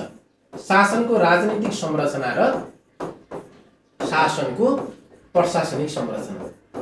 शासनको राजनीतिक संरचना र प्रशासनिक संरचना गरेर दुई किसिमको संरचना हुन्छ। शासनको राजनीतिक संरचना भनेको इलेक्टेड हुन्। हेर्नुहोस् है, यी भनेका इलेक्टेड हुन्, यी भनेको इलेक्टेड हुन्। यिनीहरू भनेको शासन निर्माण गर्ने, पोलिसी निर्माण गर्ने प्रमुख संरचना भनेको राजनीतिक संरचना हो। शासन कसरी सञ्चालन गर्ने, नीति निर्माण कसरी गर्ने, शासन व्यवस्था कस्तो हुने भनेर त्यो पोलिसी बनाउने, शासनको नेतृत्व गर्ने संरचना कुन हो? यसलाई हामीले शासनको नेतृत्व गर्ने संरचना भनेर राजनीतिक संरचनालाई चिन्ने गरिन्छ। यो राजनीतिक संरचना भनेको कस्तो प्रकृतिको हुन्छ? यो चाहिँ अस्थायी प्रकृतिको हुन्छ। भनेको तपाईँ कुनै सांसदलाई 5 वर्षको लागि जिताउनुहुन्छ, सधैँको लागि जिताउनु पाइन्छ पाइँदैन, फेरि इलेक्टेड भएर आउनुपर्छ। अनि यी चाहिँ इलेक्टेड प्रकृतिका हुन्छ। यी भनेका अस्थायी हो। सकेसम्म राजनीतिक संरचनाले चाहिँ तलब वेतन सहितको सुविधा लिनु हुँदैन भनिन्छ।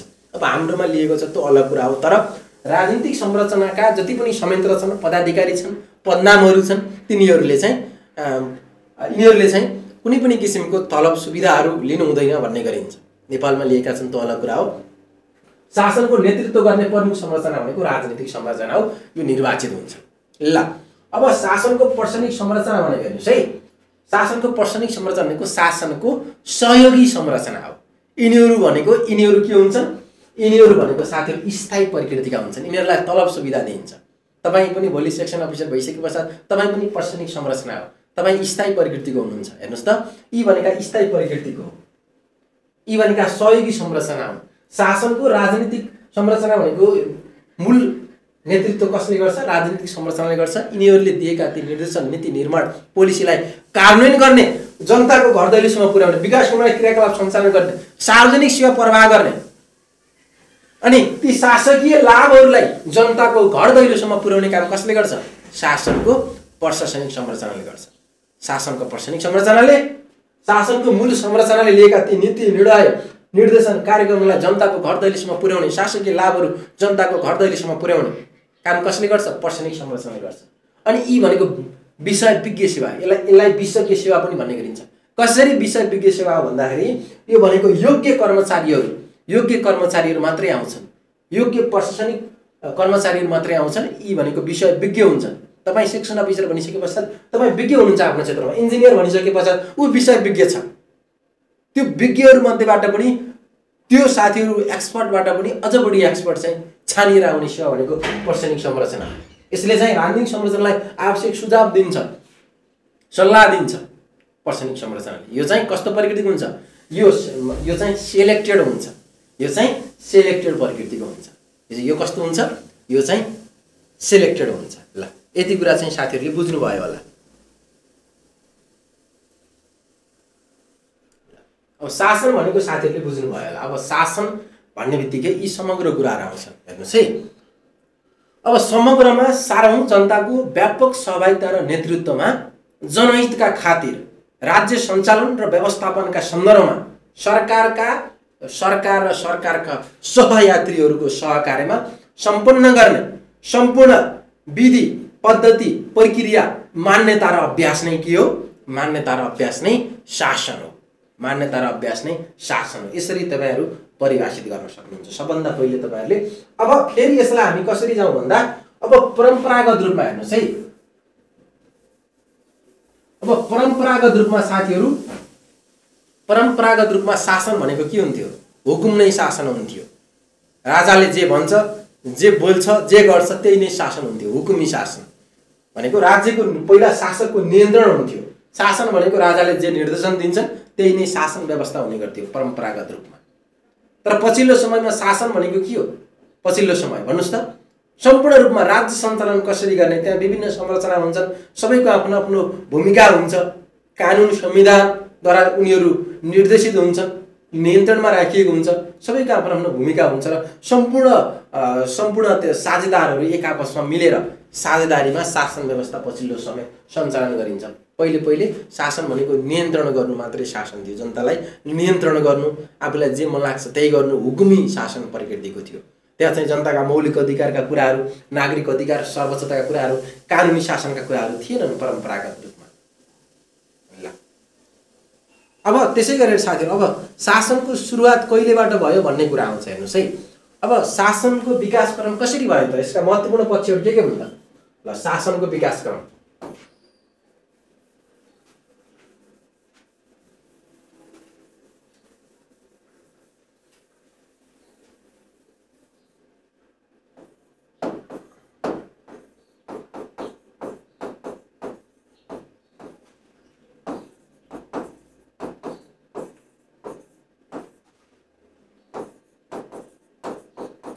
अब यो विकासक्रम हेर्नुहोस् है, पहिलो छ साथीहरू विकासक्रम।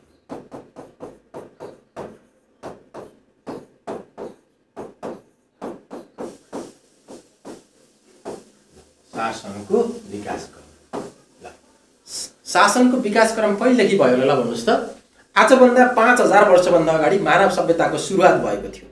मानव सभ्यताको सुरुवात सँगसँगै शासनका केही प्रारूपहरू थियो।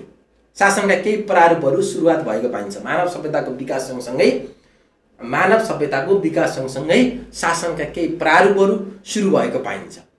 त्यति बेला मानव जातिको अस्तित्व जोगाउनु नै यसको प्रारूपको उद्देश्य थियो। सबभन्दा पहिले त यो मानव जातिलाई कसरी बचाउने भन्ने नै यसको सुरुवातको यसो प्रारूपको उद्देश्य थियो। अब 5औं शताब्दीमा साथीहरू ग्रिसको एथेन्स सहरबाट लोकतान्त्रिक शासन प्रजातन्त्रको रूपमा उदय भएको पाइन्छ। ग्रिसबाट 5औं शताब्दीमा। अनि एथेन्समा गणराज्यको स्थापना पनि भयो। त्यो समयमा पनि गणराज्यको गणतन्त्रको स्थापना भएको पाइन्छ एथेन्समा। अनि गणराज्यको सो अवधारणामा अब अन्ततः राजतन्त्रको रूपमा विकास भएको पाइन्छ। पछि प्राचीन रोम साम्राज्यको उदय सँगसँगै राज्यको विस्तार गर्ने कुराहरू, शान्ति सुरक्षाका कुराहरू शासनका प्रमुख प्राथमिकताका विषयहरू थिए। भनेपछि शासन व्यवस्थाको सुरुवात भनेको कहिलेदेखि भएको पाइन्छ? मानव सभ्यताको सुरुवात सँगसँगै शासनको प्रारूप भएको पाइन्छ। सुरुमा कस्तो किसिमको प्रारूप थियो? सुरुमा शासनको प्रारूप भनेको कस्तो थियो? सुरुमा साथीहरू कस्तो किसिमको थियो? सुरुमा केन्द्रीकृत प्रकृतिको थियो। सुरुमा शासनको प्रारूप कस्तो थियो? सुरुमा केन्द्रीकृत थियो, निरङ्कुश प्रकृतिको थियो। सुरुमा शासनको प्रारूप कस्तो प्रकृतिको थियो भन्दा शासनको प्रारूप भनेको सुरुमा केन्द्रीकृत प्रकृतिको थियो, निरङ्कुश प्रवृत्तिको थियो सुरुमा।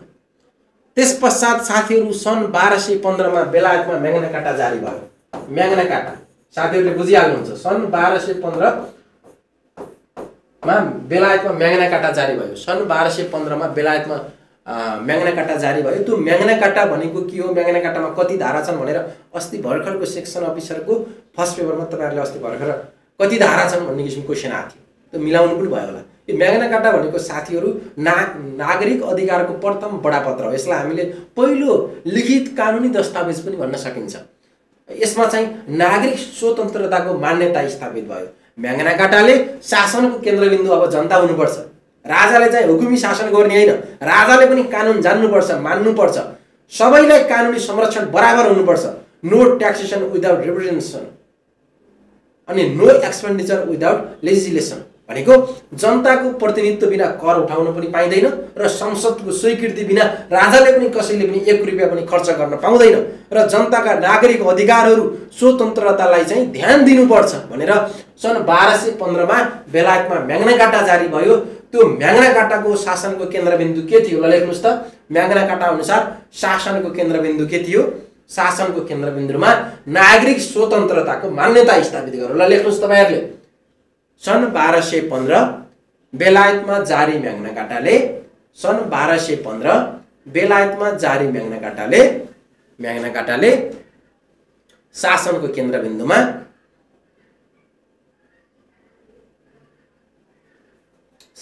केन्द्रबिन्दुमा नागरिक स्वतन्त्रताको मान्यता स्थापित गरेको। नागरिक स्वतन्त्रता 1215 म्याग्ना कार्टाले नागरिक स्वतन्त्रता। मैले सर्टकट लेखाउँछु, तपाईहरुले अलि डिटेलमा लेख्नु होला है। नागरिक स्वतन्त्रताको मान्यता स्थापित गर्यो। त्यसपश्चात साथीहरू सन् 1688 मा बेलायतमा बिल्स अफ राइट जारी भयो। हेर्नुस् है, सन् 1688 मा सन् 1688 अथवा 89 गौरवमय क्रान्ति भयो।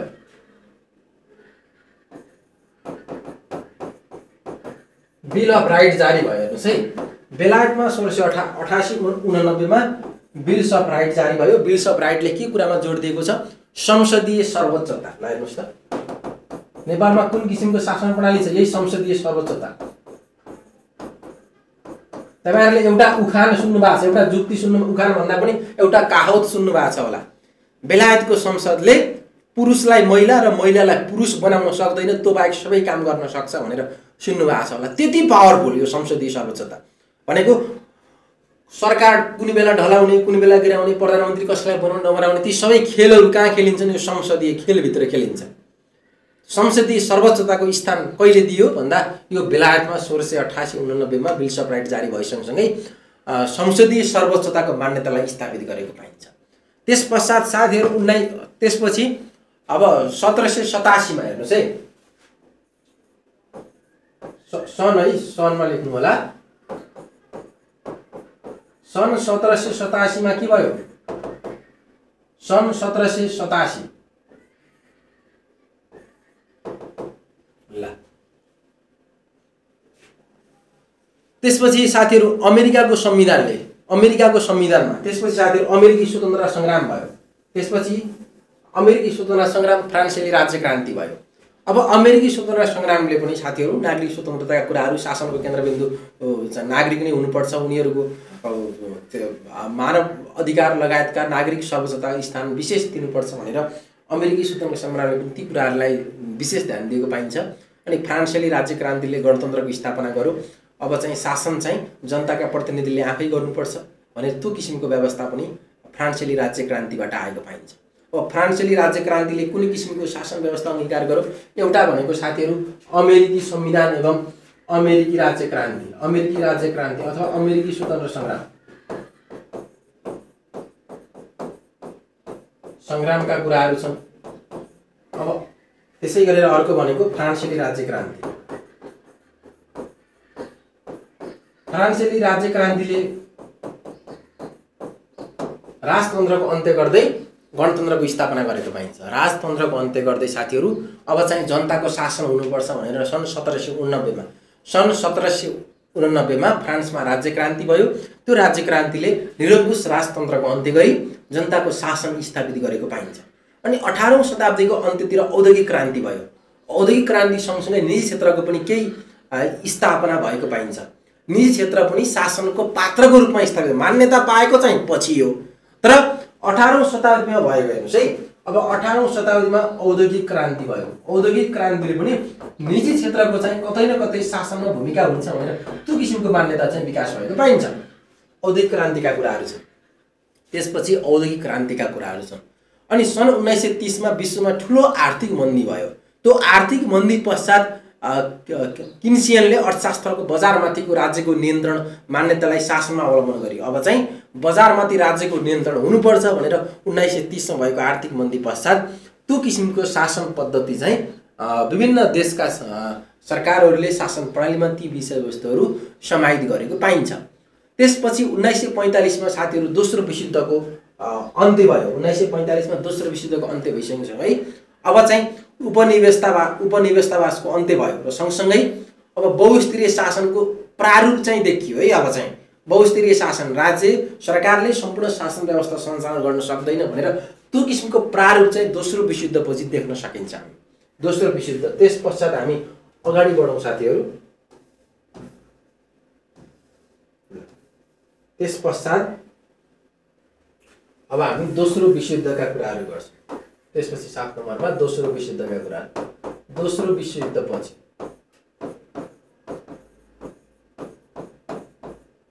दोस्रो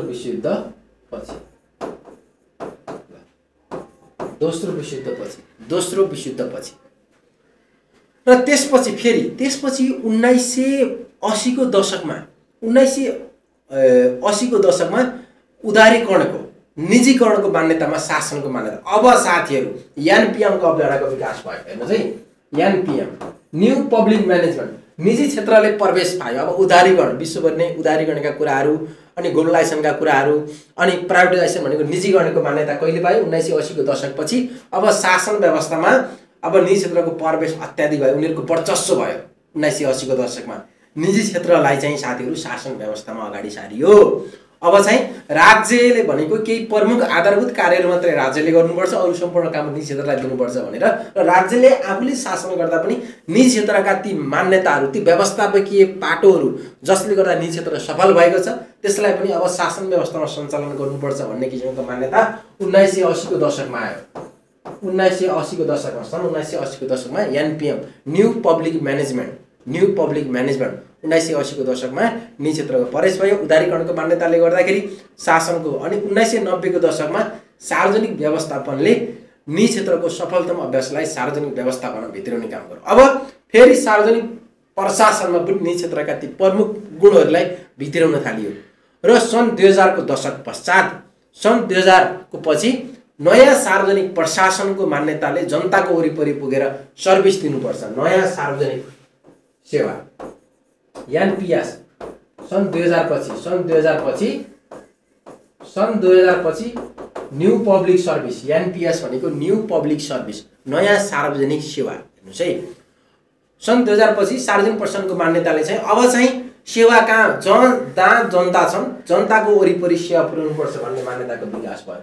सेवा जहाँ छ त्यहाँ जनता पुर्याउने होइन, सेवा जहाँ छ त्यहाँ जनता जाने होइन, जहाँ जनता छ अब चाहिँ जनता जहाँ छ, पब्लिक जहाँ छ जनताको वरिपरि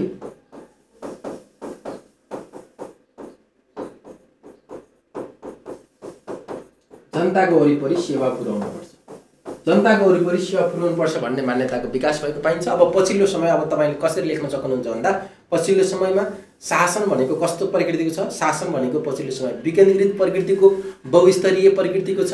शासनमा चाहिँ लोकतान्त्रिक मूल्य मान्यताहरू, त्यसै गरेर संसदीय सर्वोच्चताका व्यवस्थाहरू राखिएको छ। शासनमा निजीकरणलाई विशेष गरेर समाहित गरेको छ। शासन सरकार एक्लैले मात्र होइन, शासनका विविध पक्षहरू, शासकीय साझेदारहरू सँगसँगै चाहिँ शासन व्यवस्थामा समाहित भएका छन् र सबैको चाहिँ अल्टिमेट उद्देश्य भनेको के हो? सबैको अल्टिमेट उद्देश्य भनेको त्यो राष्ट्रलाई समृद्ध बनाउने, सुखी बनाउने र जनताको चाहिँ जीवनस्तरमा सुधार गर्ने शासनको अल्टिमेट उद्देश्य हो। त्यही हो नि त, जुनसुकै पात्र जुनसुकै व्यवस्था भए पनि अल्टिमेट, चाहे राजतन्त्रात्मक मुलुक होस् चाहे गणतन्त्रात्मक मुलुक होस्, सबैको उद्देश्य के हो? देशलाई कसरी समृद्धितर्फ लिएर जाने अनि जनताको जीवनस्तरमा कसरी सुधार ल्याउने, आय स्रोत कसरी वृद्धि गर्ने, चेतनाको स्तर कसरी बढाउने। शासनको अल्टिमेट उद्देश्य यही हो भने साथीहरू, राज्यलाई अग्रगमनतर्फ लिएर जाने, राज्यलाई अग्रगमनतर्फ विकासतर्फ लिएर जाने अल्टिमेट शासनको उद्देश्य यही हो नि त। अनि जनताका ती आधारभूत जति पनि जनताका ती मानव अधिकारका कुराहरू छन्, नागरिक सर्वोच्चताका कुराहरू छन्, नागरिक अधिकारका कुरा छन्, त्यसलाई कसरी सुरक्षित गर्दै राष्ट्रलाई कसरी अग्रगमनतर्फ लिएर जाने अल्टिमेट उद्देश्य भनेको शासनको त्यही नै हो साथीहरू। ल, विकास क्रममा कसैलाई केही कन्फ्युजन छ भने सोध्नु होला है कोही साथीहरूलाई। कोही साथीहरूलाई छ विकास क्रम बारे? अब यसलाई अब अवधारणा भनेर सोध्यो भने तपाईँहरूले अवधारणा भनेर क्वेसन सोद्धाखेरि कसरी लेख्नुहोस्? ल हेर्नुहोस् है, शासनको अवधारणा बारे चर्चा गर्नुहोस् भनेर तपाईँहरूलाई सोध्यो भने हामी के गर्छौँ भन्दा डाइरेक्ट हामीले यति यतिदेखि विकास क्रम भयो, यसो भयो भनेर हामी लेख्छौँ। त्यो तरिकाले नलेखौँ। अवधारणा भन्ने बित्तिकै 4-5 वटा कुराहरू हामी लेख्नुपर्छ।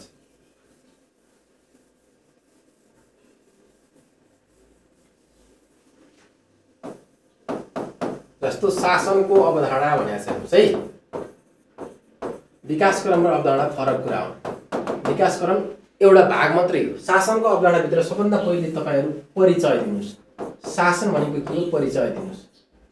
हेर्नुहोस् है, सबभन्दा पहिले परिचय दिनुहोस्। परिचय दिएर मात्र हुन्छ हुँदैन। अब विगतका कुराहरू हेर्नुहोस् है, अब परिचय दिएर मात्रै हुँदैन। अब विगतमा के थियो परिचय दिएर मात्र हुन्छ हुँदैन साथीहरू। अब परिचय प्लस अब शासनको यसको चाहिँ विगत कस्तो थियो अथवा शासनपछि यसको विकास क्रम कसरी भयो, शासनपछि यसको सुरुवातको बिन्दु कस्तो थियो, प्राथमिक बिन्दु भनौँ न, प्राथमिक बिन्दु अथवा सुरुवात कहाँबाट भयो, सुरुवात भन्छु। शासनको सुरुवात कसरी भयो, यसको सुरुवातका कुरा हुन्छन्, यसको विकास क्रमका कुरा हुन्छन्, अनि यसको वर्तमान अवस्था के छ,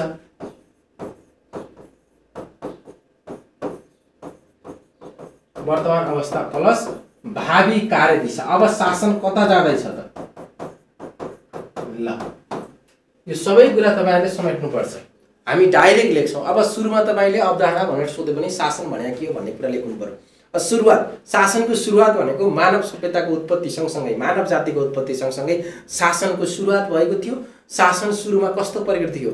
सुरुमा शासन केन्द्रीकृत प्रकृतिको थियो, निरङ्कुश प्रकृतिको शासन व्यवस्था थियो। अब विकासक्रम भनेको अघिका कुरा हेर्नुस् त, एउटा पाटो मात्रै हो विकासक्रम। कसरी सुरु, त्यसपछि विभिन्न किसिमका फ्रान्सेली राज्य क्रान्तिदेखि हरेक कुराहरू थोरै समेट्ने। वर्तमान अवस्थामा शासन कस्तो प्रकृतिको छ? वर्तमान अवस्थामा शासन कस्तो प्रकृतिलाई भन्नुस् त? वर्तमान अवस्थामा शासन भनेको विकेन्द्रीकृत प्रकृतिको छ अनि निरङ्कुश प्रकृतिको छैन। जनताका आदर आवश्यकताहरू परिपूर्ति गर्ने प्रकृतिको छ।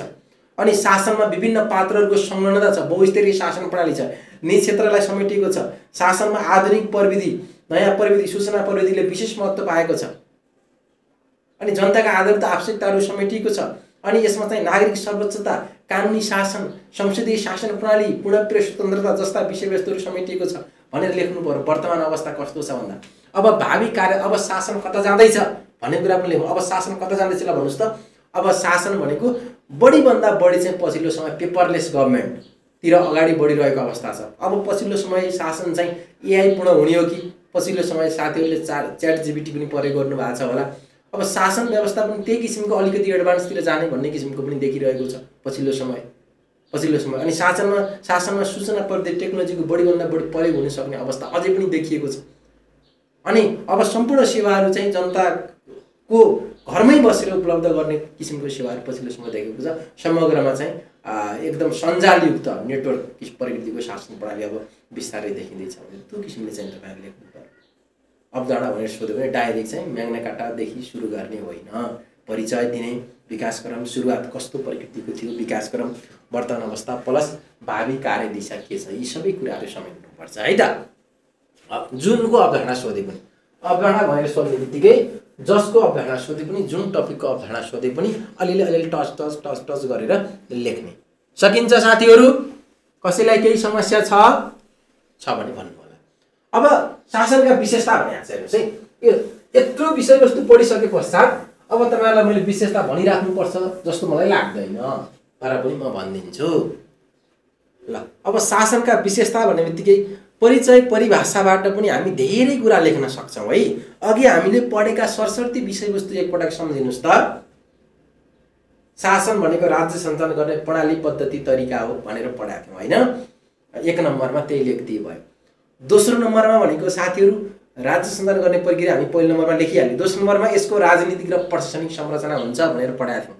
हेर्नुहोस् त, यसको चाहिँ राजनीतिक र प्रशासनिक संरचना हुन्छ। अनि शासन भनेको कस्तो प्रक्रिया? यो निरन्तर प्रक्रिया हो। आज मात्रै शासन गरे हुँदैन, यो मानव जीवन हुँदासम्म, यो देशहरूको अस्तित्व हुँदासम्म शासन भनेको निरन्तर चलिराख्ने प्रक्रिया हो। अनि यो चाहिँ सापेक्ष हुन्छ, यो निरपेक्ष हुँदैन। आजभन्दा 10 वर्ष अगाडि नेपालको शासन प्रणाली कस्तो थियो, 20 वर्ष अगाडि कस्तो थियो, अहिले त्यही छ छैन।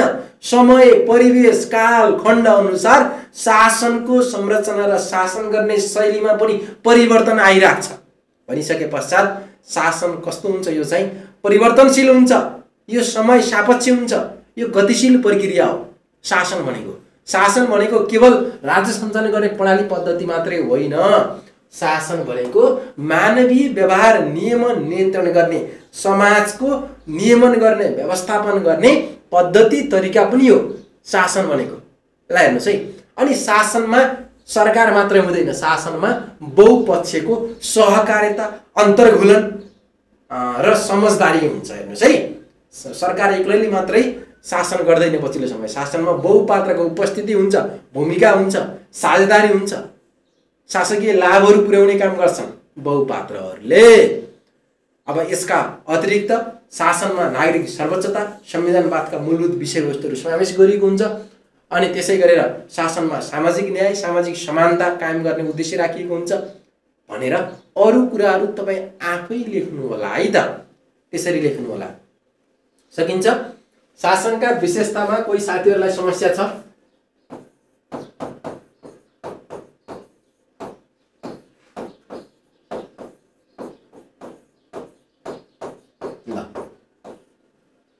शासनका विशेषताहरू मध्ये कोही साथीहरूलाई केही सोध्नुपर्ने छ भने कमेन्ट गर्नु होला। छैन भने हामी अगाडि बढ्छौँ। तपाईँ छैन भन्नुहुन्छ भने फेरि यत्तिकै बस्ने कुरा पनि हुँदैन, हामी अगाडि बढ्छौँ। केही छ?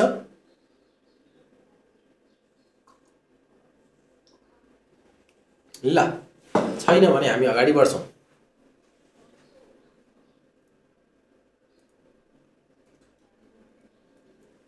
अब अर्को धेरै कन्फ्युजन हुने साथीहरू यसरी लेख्ने कि नलेख्ने पनि भन्नुहुन्छ। हेर्नुहोस् है, म आफू अफिसर पास हुने वर्ष पनि यो शासनका आधारभूत पक्षहरू आएको थियो है, यो शासनका आधारभूत पक्षहरू आएको थियो। अनि यो आधारभूत पक्षहरू के हुन् भन्ने कुरा छ। शासनको आधार भनेको तपाईहरुले बुझ्नुपर्ने कुरा। हेर्नुहोस् है, अब यसलाई लेख्ने कसरी? शासनको आधार के हो? शासनको आधार भनेको राज्य हो। राज्य भनेको के हो? तपाईहरु पढ्नु भएको छ। राज्य भनेको एउटा सार्वजनिक निकाय हो, विश्वको एउटा वैधानिक निकाय हो। सबभन्दा पहिले तपाईहरु राज्य भनेको बुझ्न आवश्यक छ। हेर्नुहोस् है, अब राज्य भनेको जीटीपीआरएस युक्त संरचना हो। जी भनेको राज्यसँग सरकार हुन्छ, भूभाग हुन्छ, टेरिटोरी, जनसङ्ख्या हुन्छ, सोभरेनिटी हुन्छ, सार्वभौम सत्ता र अन्तर्राष्ट्रिय सम्बन्ध हुन्छ। हेर्नुहोस् है,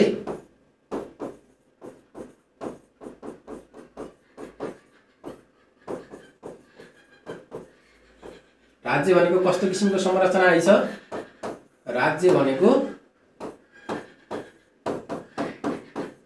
जीटीपीएसआर भनेको के आइछ साथीहरु? जी भनेको गभर्नमेन्ट्स, भूभाग भनेको टेरिटोरी, पी भनेको पपुलेसन, अनि त्यसै गरेर एस भनेको सार्वभौम सत्ता र आर भनेको अन्तर्राष्ट्रिय सम्बन्ध। राज्य हुनको लागि आवश्यक पर्ने मूलभूत विषयवस्तु संरचना भनेका के हुन्? राज्य हुनको लागि नहुने भनेको राज्य भनेको जीटीपीआरएस युक्त संरचना हो, जहाँ सरकार हुन्छ, भूभाग हुन्छ, उसको भूभाग पनि हुनु पर्यो नि, राज्यको त जनसङ्ख्या हुनु पर्यो, सार्वभौम सत्ता प्राप्त पनि हुनु पर्यो।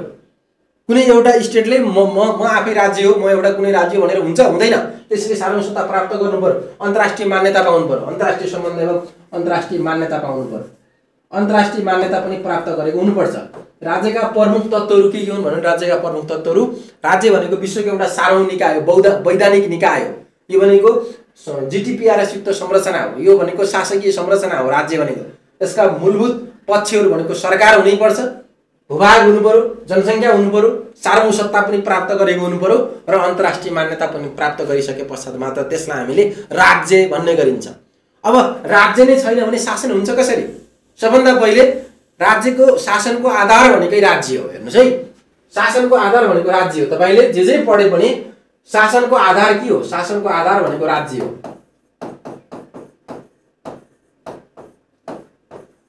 शासनको आधार राज्य हो, शासनको आधार राज्य हो। गन्तव्य के हो?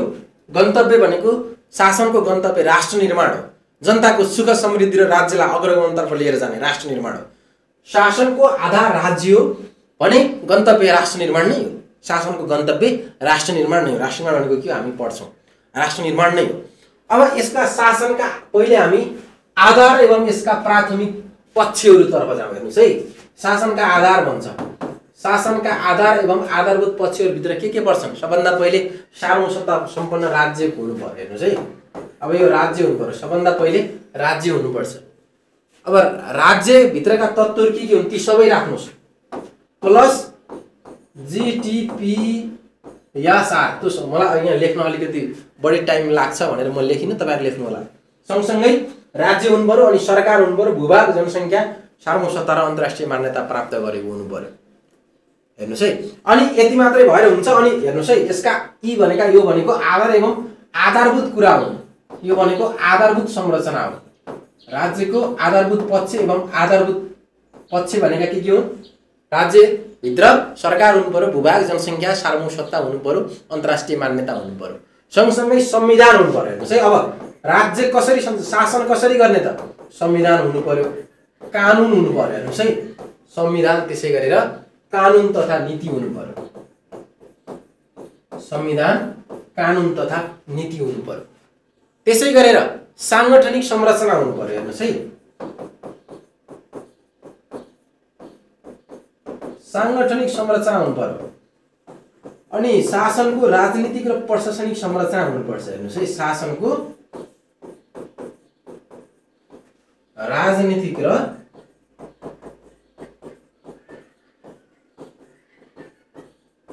तपाईहरुले कसरी पढ्नु भएको छ भन्दा ल अब हामी फेरि यी आधार अब हामी गुणात्मक पक्षतर्फ जाउँ हेर्नुस् है। अब शासनको गुणात्मक पक्षहरू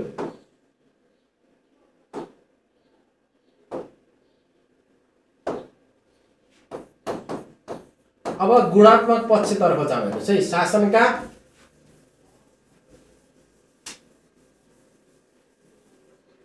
गुणात्मक पक्षहरू ल देखिएको छ। ल शासनका गुणात्मक पक्षहरूतर्फ जाउँ हामी।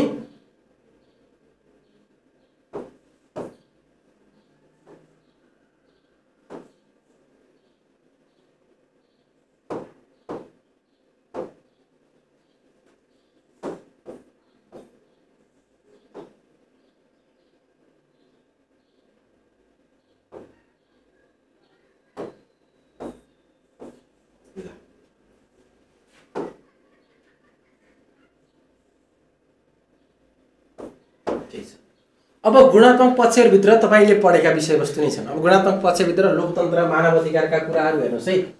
यसमा लोकतन्त्र मानव अधिकारका कुराहरू छन् हेर्नुस् है।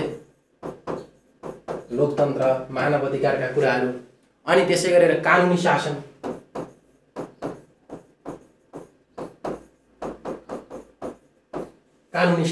त्यसै गरेर समानुपातिक सहभागिता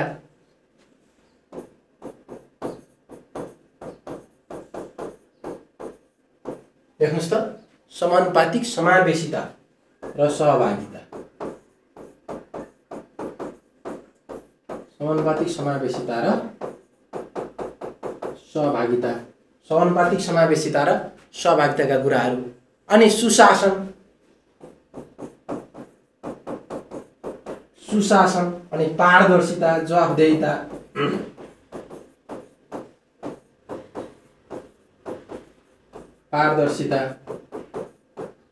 पारदर्शिता जवाफदेहिता विकेन्द्रीकरण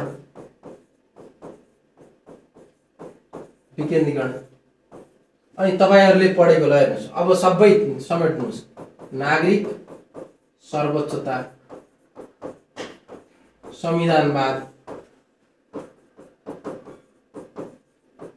संविधानवाद शक्ति पृथकीकरण नियन्त्रणका कुराहरू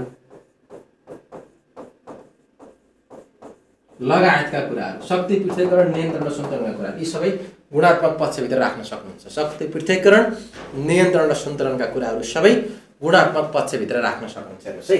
अब शासनको आधारभूत पक्षहरुबारे चर्चा गर्नुस् भनेर सोध्यो भने सबभन्दा पहिले तपाईले शासन भनेको के हो भन्ने कुरा लेख्नु पर्यो। शासनको आधार भनेको राज्य हो र यसको गन्तव्य भनेको के हो?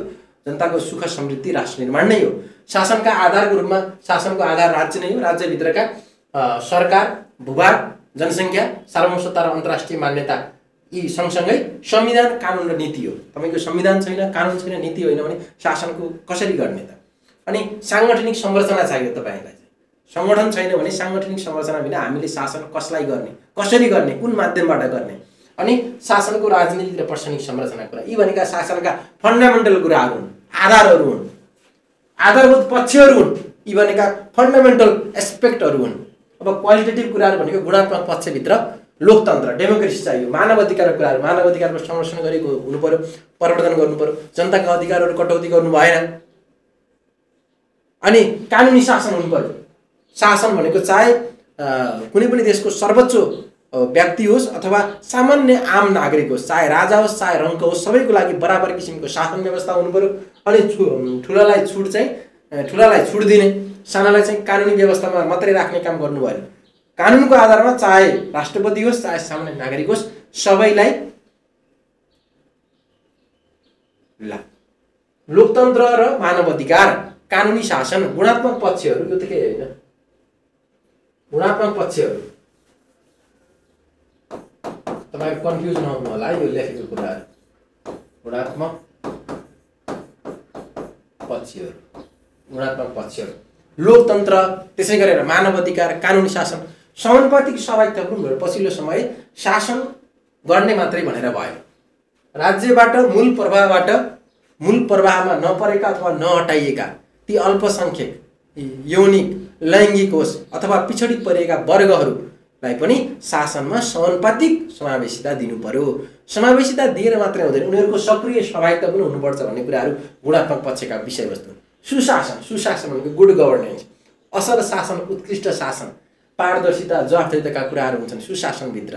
राजनीतिक रूपले पनि सुशासन हुनु पर्यो, प्रशासनिक रूपले पनि सुसंगठित हुनु पर्यो, अनि सांस्कृतिक रूपले, सामाजिक रूपले हरेक तवरले चाहिँ असल शासन कायम गरिएको हुनु पर्यो, पारदर्शिता हुनु पर्यो। अनि जवाफदेहिताका कुराहरू, विकेन्द्रीकरण, राज्यका सम्पूर्ण साधन स्रोत, शक्ति र अधिकारलाई एकै ठाउँमा मात्रै केन्द्रित गरेर राख्नु हुँदैन।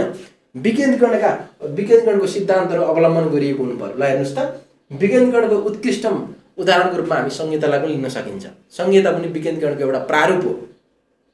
ल जनताको घर घरसम्म, गाउँ गाउँमा चाहिँ सिंहदरबार पुर्याउने भनेर हामीले संहिता ल्याएको होइन। अहिले हेर्नुहोस् त, गाउँ गाउँमा सिंहदरबार पुगेका छन्, कत्रा कत्रा बिल्डिङ छन्, त्यही त होला नि सिंहदरबार भनेको होइन त साथीहरू? के बुझ्नु भएको छ तपाईँ? ल अब विकेन्द्रीकरण, संहिता भनेको नराम्रो व्यवस्था होइन साथीहरू, धेरै नै राम्रो व्यवस्था हो। अब त्यसको लागि चाहिँ देशको साधन स्रोतको अवस्था के छ, कस्तो छ, आय स्रोतको अवस्था के छ, अलिकति बढी खर्चिलो व्यवस्था हो। तर यदि त्यो खर्च धान्न सक्ने र आय स्रोत राम्रो हुन्छ भने त्यस्तो अवस्थामा संहिता बेस्ट नै हो।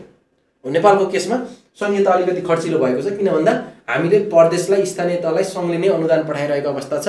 उनीहरूको सामान्य खर्चदेखि लिएर सम्पूर्ण व्यवस्था यहीँबाट नै भएको छ। जबसम्म हरेक पालिका सक्षम हुन्छन्, पालिका सक्षम भएको दिन संहिता हाम्रो लागि धेरै नै राम्रो र त्यो चाहिँ उदाहरण योग्य हुन्छ र त्यसले हामीलाई चाहिँ धेरै नै अगाडि बढाउन सहयोग गर्छ। अनि नागरिक सर्वोच्चताका कुराहरू, संविधानवादका कुराहरू, शक्ति पृथकीकरण, नियन्त्रण सञ्चालनका कुराहरू, यी सबै विषयवस्तुहरू भनेको शासनको गुणात्मक पक्षभित्र अटाइने विषयवस्तुहरू।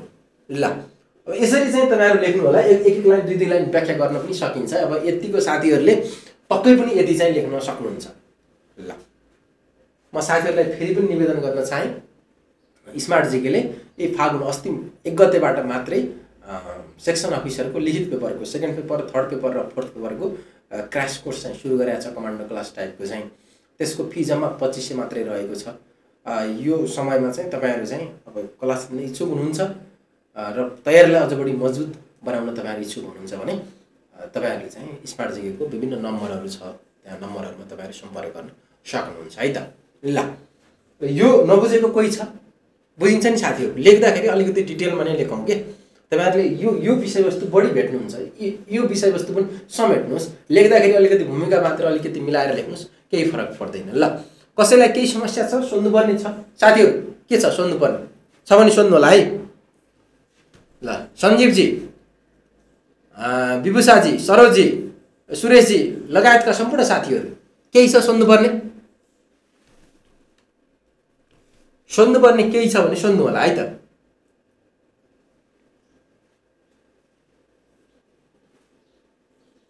अब तपाईँहरूले निष्कर्ष लेख्नु पर्यो भने कसरी लेख्नु? ल टिपोट गर्नुहोस् त, काम लाग्छ, धेरै ठाउँमा काम लाग्छ तपाईँहरूलाई। ल निष्कर्ष म भनिदिन्छु, तपाईँहरू लेख्नु होला है त। निष्कर्ष, यो शासन भन्ने टपिकमा धेरै ठाउँमा तपाईँलाई काम लाग्छ। निष्कर्ष म भनिदिन्छु, तपाईँले टिप्पणी गर्नु होला है। यो शासनको अरू ठाउँमा पनि तपाईँलाई काम लाग्छ। नागरिकलाई केन्द्रबिन्दुमा राखेर, नागरिकलाई केन्द्रबिन्दुमा राखेर सञ्चालन गरिने, नागरिकलाई केन्द्रबिन्दुमा राखेर सञ्चालन गरिने आजको शासन व्यवस्था लोकतान्त्रिक मूल्य मान्यता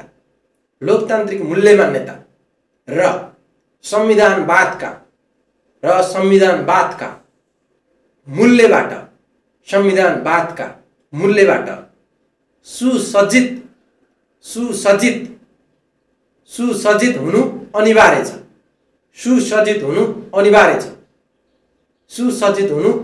छ। पारदर्शिता, जनसहभागिता, जन उत्तरदायी, वस्तुनिष्ठ, विधिमा आधारित,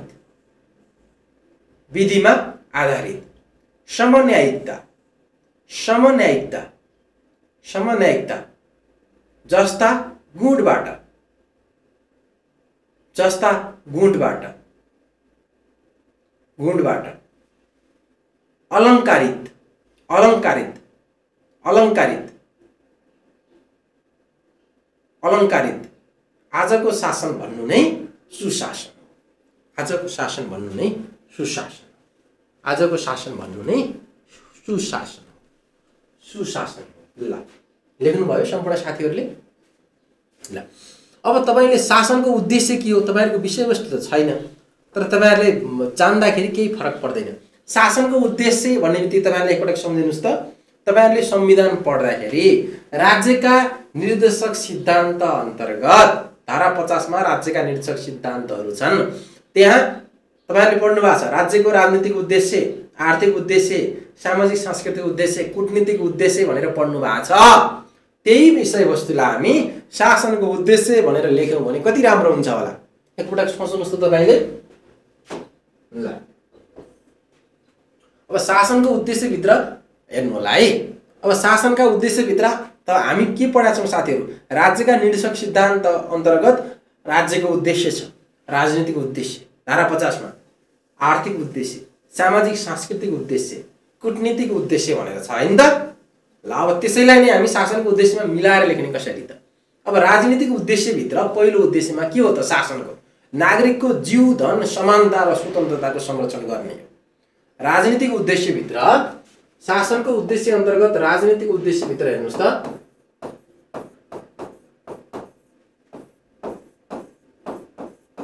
यसरी हामी वर्गीकरण गरेर लेखियो भने छुट्ने सम्भावना कम हुन्छ र धेरै कुराहरू हामीले लेख्न सकिन्छ।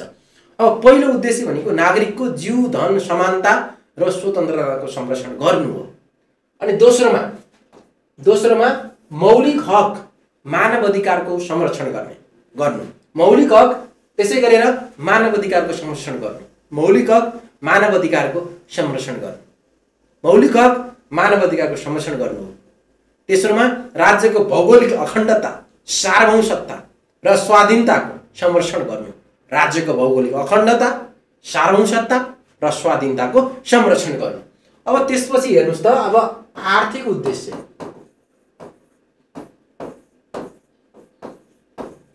ल अब यो आर्थिक उद्देश्य भित्र पहिलो काम के हो? आर्थिक असमानताको अन्त्य गर्नु हो। हेर्नुस् त, जति पनि आर्थिक असमानता छ, आर्थिक असमानताको अन्त्य गर्नु, आर्थिक असमानताको अन्त्य गर्नु। संविधान हेर्नुहुन्छ भने हामीले व्यवस्था गरेको हाम्रो अर्थव्यवस्था कस्तो हो भन्दा समाजवाद उन्मुख, स्वतन्त्र र समृद्ध अर्थतन्त्रको विकास गर्नु। समाजवाद उन्मुख, स्वतन्त्र र समृद्ध अर्थतन्त्रको विकास गर्नु। अर्को भनेको दिगो आर्थिक विकास गर्नु। दिगो विकास हामीले कति पढाएको छौं साथीहरु? कति पटक पढ्नु हो तपाईले अहिलेसम्म? भन्नुस् त। विकास कस्तो हुनु पर्यो? दिगो हुनु पर्यो। दिगो आर्थिक विकास गर्नु। अनि विकास मात्रै गरेर हुँदैन, जति पनि ती आर्थिक उपलब्धि हुन्छन् ती आर्थिक उपलब्धिको न्यायोचित वितरण गर्नुपर्छ। जति पनि आर्थिक उपलब्धिहरू हुन्छन् साथीहरु, त्यो आर्थिक उपलब्धिको न्यायोचित वितरण गर्नुपर्छ। आर्थिक उपलब्धिको न्यायोचित वितरण गर्नु। ल अब सामाजिक सांस्कृतिक उद्देश्य भित्र के कस्ता उद्देश्यहरू पर्छन् ल भन्नुस् त। अब सामाजिक सांस्कृतिक उद्देश्य,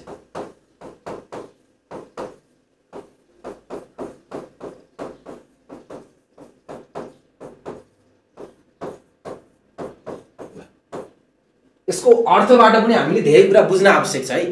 सामाजिक सांस्कृतिक उद्देश्य भित्र सामाजिक र सांस्कृतिक भनेको छ।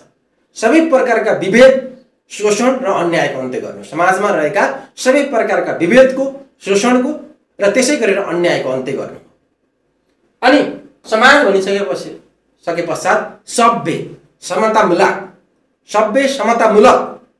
समाजको निर्माण गर्नु। सभ्य समतामूलक समाजको निर्माण गर्नु। अनि सांस्कृतिक विविधताको सम्मान गर्नु। सांस्कृतिक विविधताको सम्मान गर्नु। हाम्रो देश भनेको बहुजातीय, बहुभाषिक, बहुधार्मिक, बहुसांस्कृतिक विविधता युक्त भएको देश हो। हामी यति सानो भूगोलमा भए पनि हामीसँग यति धेरै विविधता छ। यति धेरै विविधता बीच त्यो विविधता बीचको एकता हुनु नै हाम्रो सुन्दरपन हो, हाम्रो आफ्नो विशिष्ट पहिचान हो। त्यो सांस्कृतिक विविधताको सम्मान गर्नु यसको उद्देश्य। अब कूटनीतिक उद्देश्य भित्र हेर्नुस् है।